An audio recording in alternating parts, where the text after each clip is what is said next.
कोल्हापूरमधील ऐतिहासिक विशाळगडावरील अतिक्रमणावरून जिल्ह्यामधील वातावरण चांगलंच तापलंय। विशाळगडावरील अतिक्रमणाविरोधात संभाजीराजे छत्रपती यांनी 14 जुलैला चलो विशाळगडची हाक देत आंदोलन पुकारले। दरम्यान विशाळगडावरील अतिक्रमण काढलं पाहिजे यासाठी सकल हिंदू समाज गेल्या अनेक वर्षांपासून लढा देत आहे। आता ही बाब न्यायप्रविष्ट असून लवकरच शिवभक्तांच्या बाजूने निकाल लागेल। मात्र संभाजीराजे छत्रपती विशाळगड अतिक्रमणाच्या विषयावरून राजकारण करत असल्याचा आरोप आज सकल हिंदू समाजाच्या वतीने पत्रकार परिषदेतून करण्यात आलाय। त्यामुळे शिवभक्तांनी अनुचित प्रकार घडेल अशी भूमिका घेऊ नये असं आवाहन यावेळेला हिंदू एकता आंदोलनाचे नेते कुंदन पाटील यांनी दिले आहे। विशाळगडचा लढा गेल्या 30-32 वर्षापासून चालू आहे। त्याच्यामध्ये आता सरकारने योग्य ते निर्णय घेण्याची प्रक्रिया चालू आहे।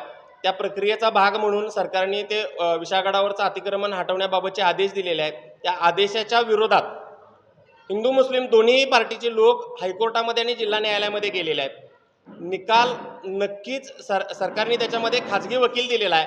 निकाल हा नक्कीच शिवभक्तांच्या मताच्या प्रमाणे लागणार आहे।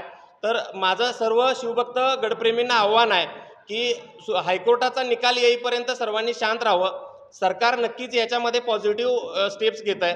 आणि दुसरी गोष्ट, हे कोणत्याही धर्माच्या विरोधात नाही आहे, हे फक्त गडावरती प्रेम आहे। छत्रपती शिवाजी महाराजांच्या स्मृती त्या गडाशी जोडल्या गेलेल्या आहेत। त्यामुळं हा गड लवकरात लवकर त्यांनी खाली करावा। या अतिक्रमण यादीमध्ये हिंदू मुस्लिम दोन्ही बाजूचे लोक आहेत आणि कोर्टातही गेलेले हिंदू मुस्लिम दोन्ही बाजूचे लोक आहेत। त्यामुळं हा धार्मिक विषय नक्कीच नाही, लवकरात लवकर गड खाली व्हावा।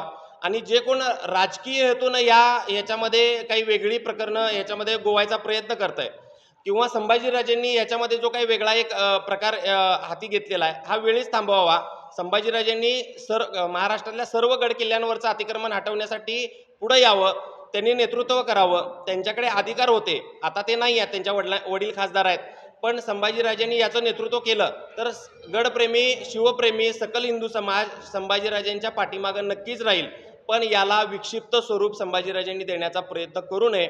याच्यामध्ये सगळे कागदपत्र आहेत। संभाजीराजेंनी गेल्या 30-15 वर्षामध्ये काय याच्यामध्ये कारवाईसाठी प्रयत्न केले आणि सकल हिंदू समाजानं काय प्रयत्न केले, हे या प्रेसच्या माध्यमातून समाजासमोर आणण्यासाठी ही प्रेस आयोजित केलेली आहे।